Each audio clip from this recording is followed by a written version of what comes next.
sometimes in the car. But this particular artist should stay away from reggae. Okay, we got another one we're going to try now. The singer's name is Saini. She's from the United Kingdom.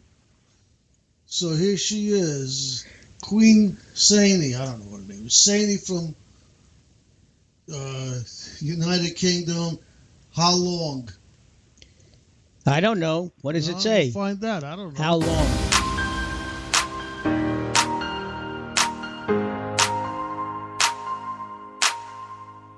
On my own, I've been trying to forget you. You've been long, long gone. Oh my, and it feels so wrong. It's just like I've never met you. Been trying to make things right. I've been looking for you, but every road that I choose leads me further from your side. I thought that I was stronger, but I can't wait no longer. I'm forgetting how to smile. Hey, how long must I wait here? Must I wait here?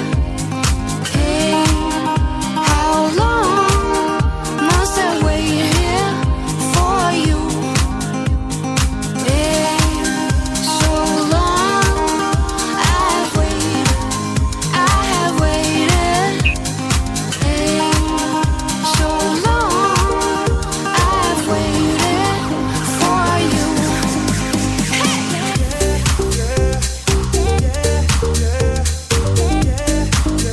For you.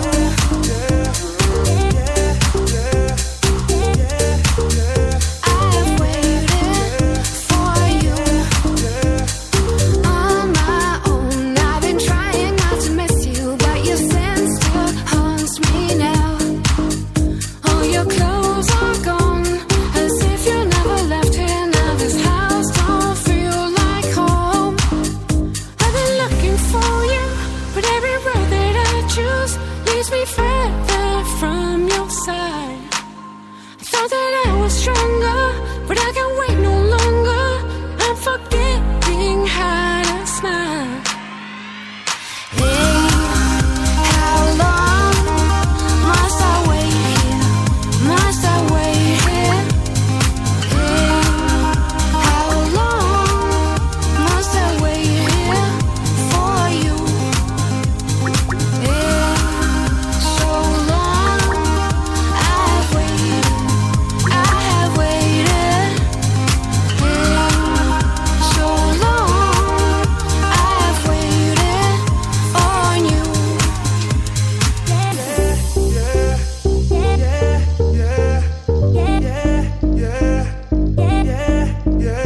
On you.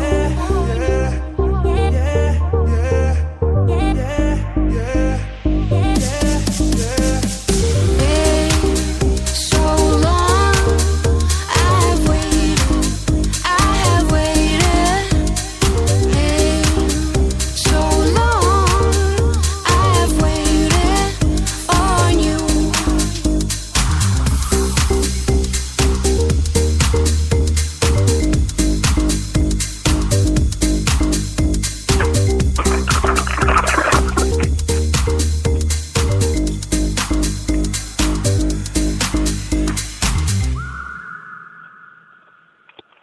See, Chad, that song was for you. I've waited so What, long that for song?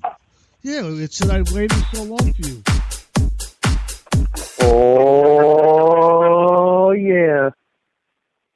Hello. Bring it back to 1978. Hello, Chad the Challenger. Welcome Hello, aboard. my friends. We got Elisa on. We got Chad the Challenger. We've got the Doc on. And we got some mystery callers that can't call us because our other number doesn't work, and I can't wipe off that number, so people keep saying it, seeing it, calling it. Ladies and gentlemen, if you're listening to the show on Blog Talk Radio, please do not call the 646 number. Please call On the 516. Which is 516? 516-336-8510. And then you'll be able to talk to us. The 646 number of Blog Talk Radio is not functioning. Hey, guys, I got to put you on hold for just a minute and help my daughter. I will be right back. Not Sure, a no problem. problem. Not a problem. So what do you think of the second song, Miss Elisa? It has potential, I'll give it that. Okay. Better than the first song. Oh, yeah, better than the first one, absolutely. You know what you sound like? You sound like that. This is the Dick Clark American Bandstand, and they're rating the music, and you say, well, it's got a good beat. I don't know if I could dance to it. I give it a 45. Okay, one more. We'll do it while we're waiting for He's him. coming back. Wait a second. So when he comes back, we'll turn But it off. This is another song from All right, I'm back, you guys. see You that? back? Back. Oh, Yeah. you're Hey, lucky. Lisa. Hi. So what's going down? What's How going are on? you? Hello? No, Mr. not too Challenger. bad. We're here. Yeah, I'm getting ready to go on vacation. Yeah, Oh, where yeah? you going? Going to Florida. Whoa. You should. That night, my in-laws were gracious enough to take us, and we're going to go to Florida and soak some rays. That's very nice. Good When for are you you. leaving? We leave this week. We go, I think we leave on Tuesday. Oh, it's Where you going? Well, the kids all want to go to Disney World, so they want to check out Orlando, some of the Tampa, rides yeah. at Epcot, and should be a lot of fun. Oh, it will be. So is that where you're going, Orlando area?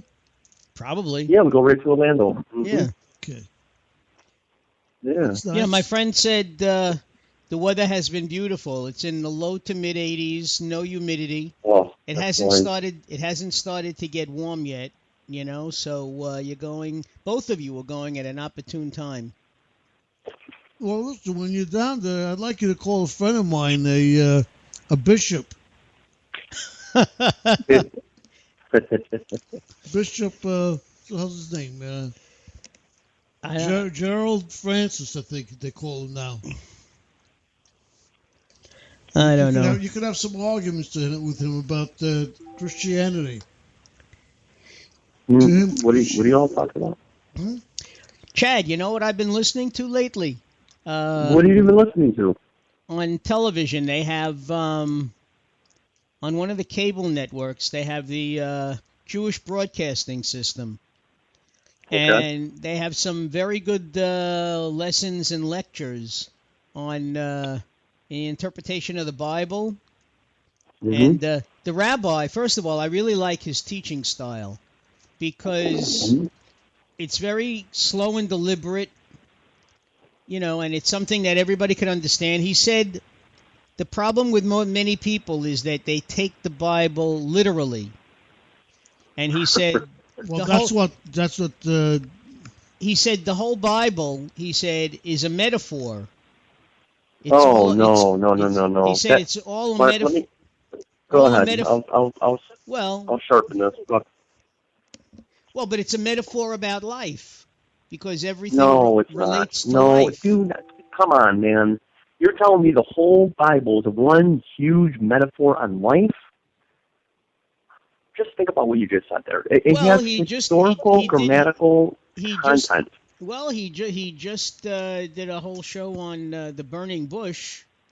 Okay, and Okay. Could God make a bush burn? Well, that's it. He said the thing Could is, he said the bush was always burning from the beginning of time. Based on what interpretation? The Midrash. Whose interpretation? Whose interpretation? It's the Midrash. That the Midrash. No. Well, I guess you know it's what the Eastern Midrash religion is, to me. don't you? You're talking about the Old Testament. that's Old Testament only.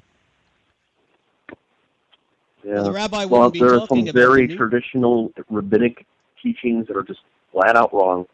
Listen, when God set that bush on fire, number one, the language there indicates that it was the Shekinah glory on that bush, okay? It was God's presence in that one bush that seemed to be burning, but it wouldn't It wasn't consume the bush. right? Okay, well, there's no historical record of that bush always burning. That is a complete. This drives me crazy, but that is a complete opinion, complete speculation. It would be like if I Well, said, but it could have been burning, but nobody noticed it until Moses didn't notice it until that time. The point is, Mark. The point is, what information do we have that would tell us that without it being speculative? Was the bush always burning? Yeah. Well, I'm telling you, that's How what do you know that? That was his interpretation from the Midrash. You know, the Midrash is... I don't care if it's his interpretation. I want to know if it's true. I can't say for sure. I wasn't there. Okay? There you go. So it's complete speculation. Look, guys, this is so important when you're reading the Bible.